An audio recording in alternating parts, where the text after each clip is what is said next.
Bonjour les enfants, c'est papa. Bienvenue dans le premier podcast de la journée. J'espère que vous avez bien dormi, pris un café. Bienvenue dans le 8 heures de la clinique qui lui se divise en deux parties. La première partie, c'est cette lettre que j'ai reçue.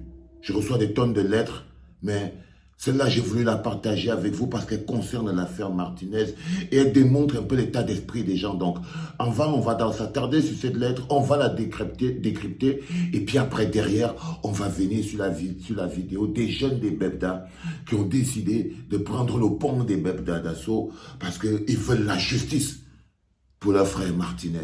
Après les chefs traditionnels, après la jeunesse du mouvement de je ne sais pas trop quoi, les jeunes des Bebda rentrent dans la danse. Comme je vous le dis tout le temps, le dossier Martinez n'a pas fini de soulever des cailloux.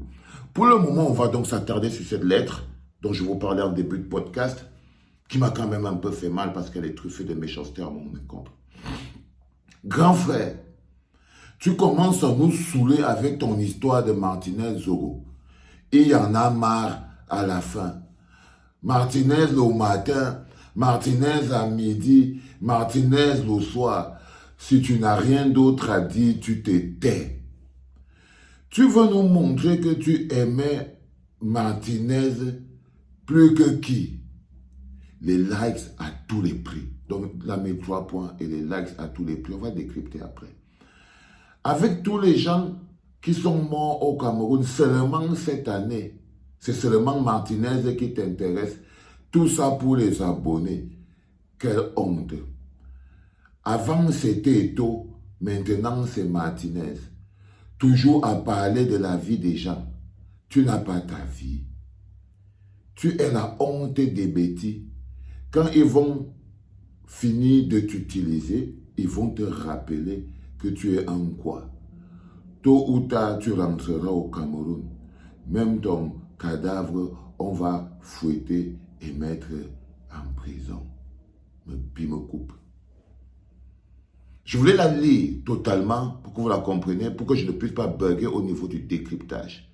Donc le gars il m'écrit que grand frère, tu commences à nous saouler avec ton histoire de Martinez Zogo. Comme je vous ai dit, l'une des choses importantes qui nous arrive à nous, c'est que l'indignation nous fait mal. Les gens sont même jaloux du cadavre de Martinez Zogo. Alors, parce qu'on parle de Martinez, ils aimeraient bien qu'on parle d'eux. C'est-à-dire qu'ils sont même d'un cadavre. C'est-à-dire que le déficit de cœur, c'est pour ça que vous entendez souvent les gens dire, vous n'avez pas le monopole du cœur. C'est aussi la raison pour laquelle je vous dis qu'il faut mettre la pression. Parce que ça là, c'est parce qu'ils ressentent la pression. Si on a les petites avancées qu'on a aujourd'hui, chaque chose, ne banalisez pas. Même les marches arrière des chefs, les trucs, ne banalisez pas. Parce que lorsque le changement est inéluctable, lorsque la vérité ne peut être stoppée, même les actes de conservation deviennent des actes de changement. Donc même le mensonge le plus compliqué finit par devenir la vérité. Ne vous trompez pas là-dessus. Donc ne banalisez pas, non, ce n'est rien, non. Le fait qu'on humilie un chef, il dit une chose, on l'emmène dans le bureau, on lui fait dire une autre chose, ou bien qu'un chef dit une chose pour avoir un objectif et il peut encore dire une autre chose, vous devez utiliser tout ça comme des éléments d'une société qui tousse, qui essaye de parler, une société qui balbutie. C'est important à comprendre. Donc, elle me dit, grand frère, tu commences à nous saouler à la fin avec ton histoire de Martinez Zogo. Pour lui, c'est mon histoire de Martinez Zogo. Non, c'est notre histoire, frère. C'est toute notre histoire. C'est l'histoire de nos vies. C'est l'histoire de la jeunesse camerounaise. C'est l'histoire de notre pays. Ça vous fait mal ou pas? On y est. Il y en a marre à la fin. Là, j'ai compris que c'est un benguiste. Ça, c'est les expressions d'un benguiste. Il y en a marre à la fin. Ça, c'est... Donc, il vit là en beng. Je vous dis toujours que les pires tribalistes, les pires d'entre nous ne sont pas au Cameroun.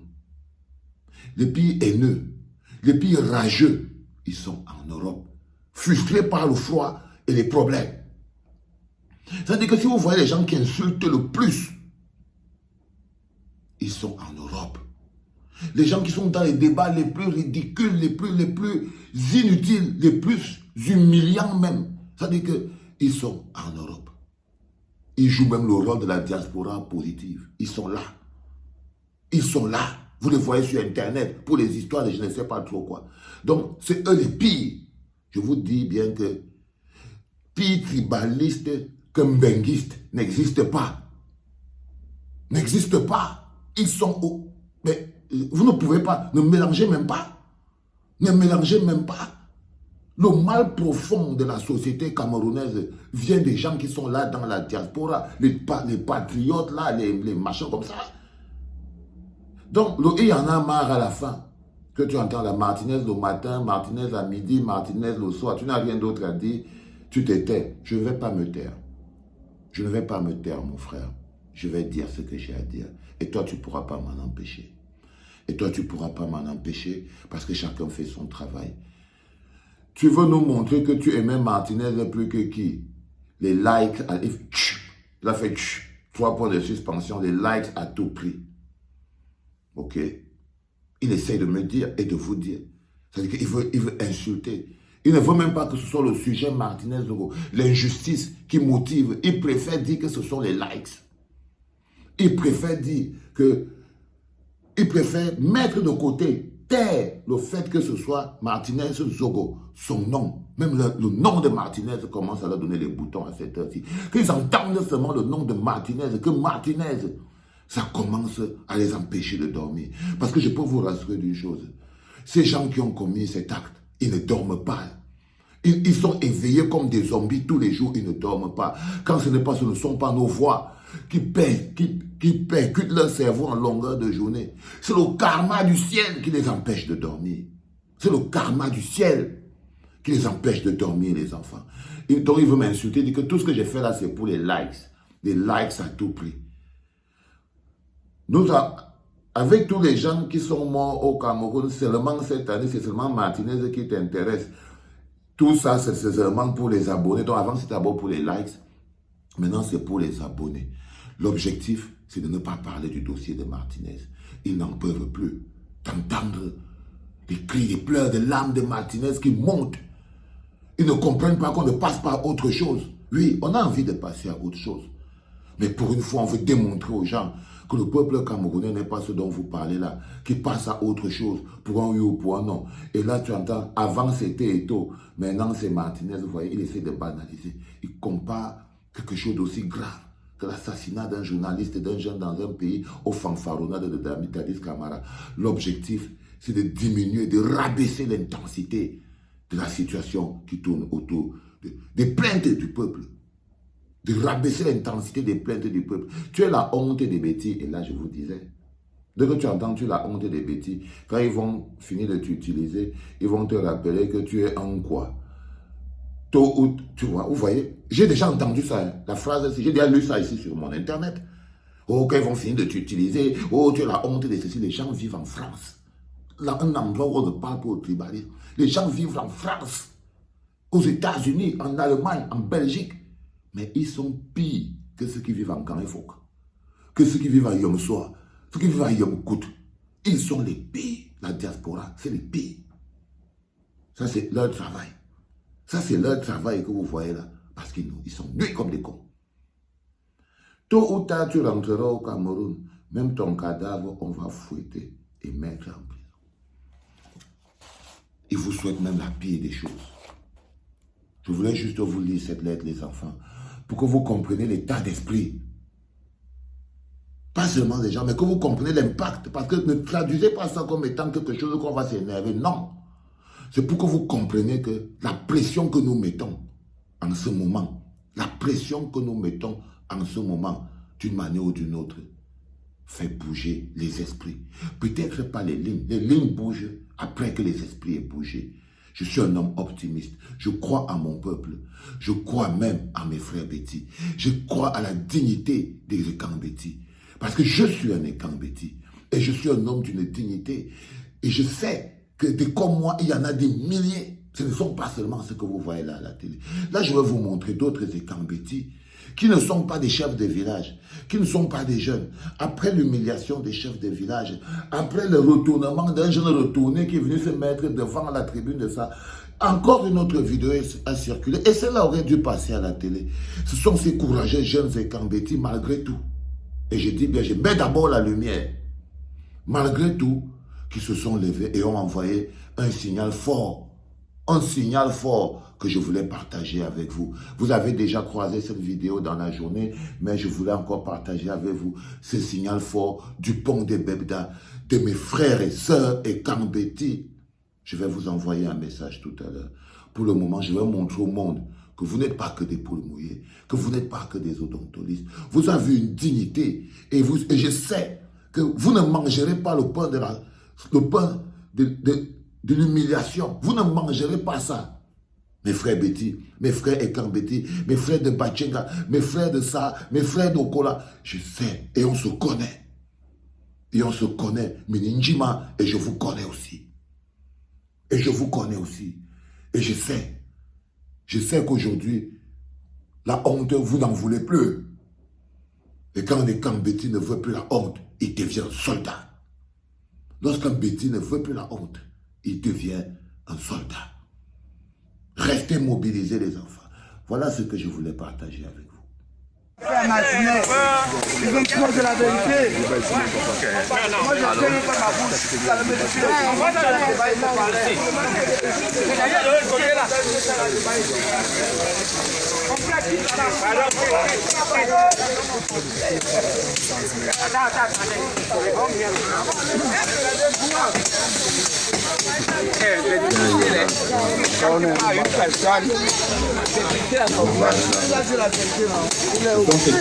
Voilà, c'est là.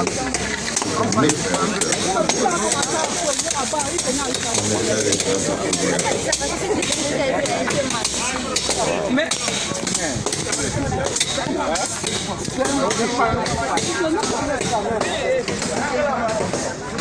ouais.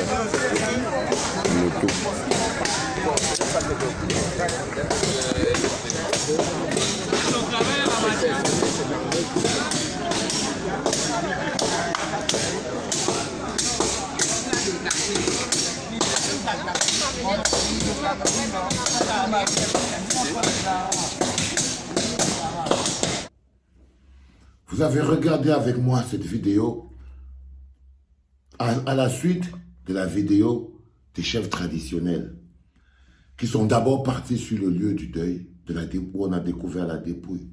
On fait ce qu'ils avaient à faire.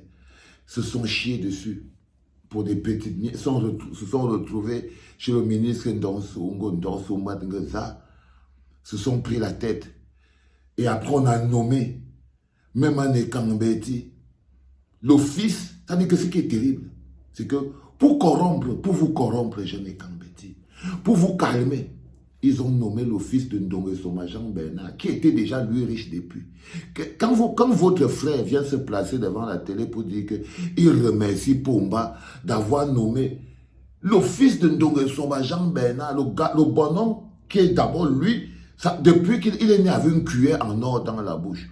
Toi qui cueilles le vin de palme à Okola, en quoi ça te concerne? C'est pas ça que je voulais faire ressortir de manière fondamentale.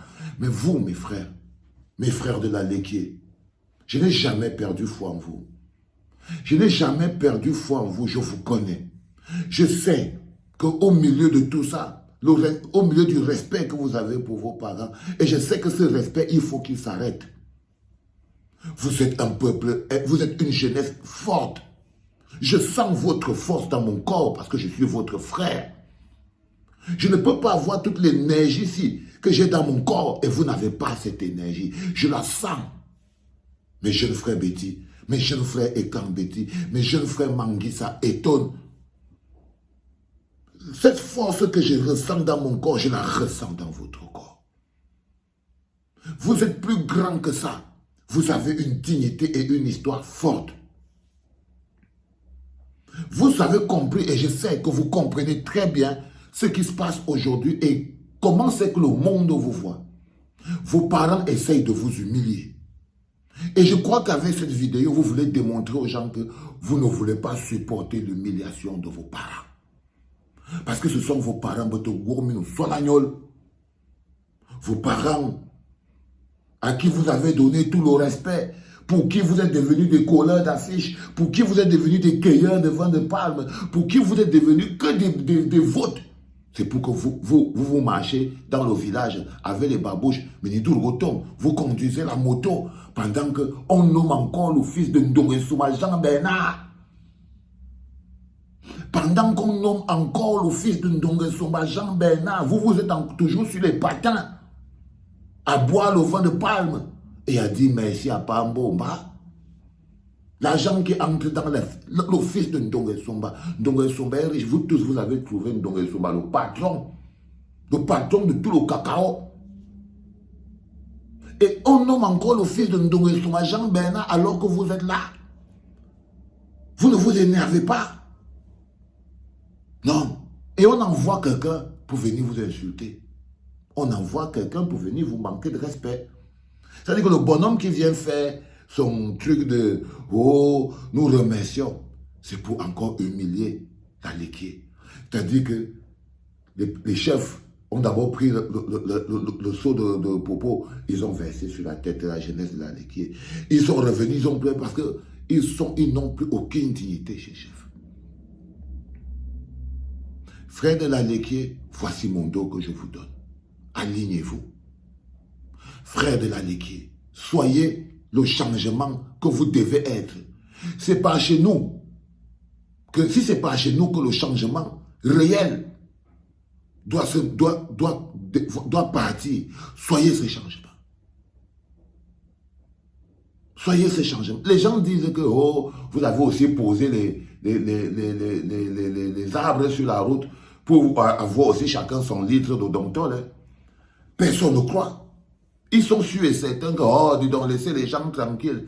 Ils vont encore, dès qu'on va leur donner chacun 1 litre de vin de palme, 1 litre de domptol, 1 litre de ceci, dès que leur père là va venir, ils vont partir, ils vont encore venir dire ayo, ayo. Mais moi, je ne crois pas, parce que je sais que le sang qui coule dans mes veines, le cœur qui tape dans ma poitrine, c'est le même sang qui coule dans vos veines. C'est le même cœur. C'est le même cœur. Je sais que vous avez le même cœur et le même sang. Et que cette énergie qui habite mon corps, cette énergie qui habite le corps des gens comme les Wilfried, les Kanga, les gens comme les Ngono, ce sang, vous l'avez. Arrêtez d'écouter autre chose. Les enfants, ce premier podcast sera un peu long. Parce que c'est un message fondamental pour la jeunesse de ma région, de mon département d'origine.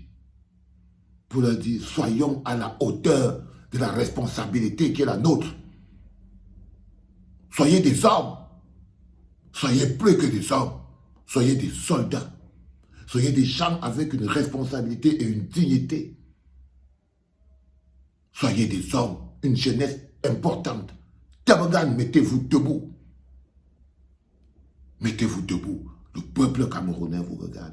Le peuple camerounais attend de vous des actes qui vont marquer votre grandeur. Les gens vous regardent.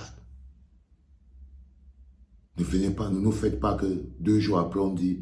Je préfère encore qu'on dise que les enfants qui avaient mis les arbres là, on les a arrêtés, on les a amenés au ciel. Donc on dit ça.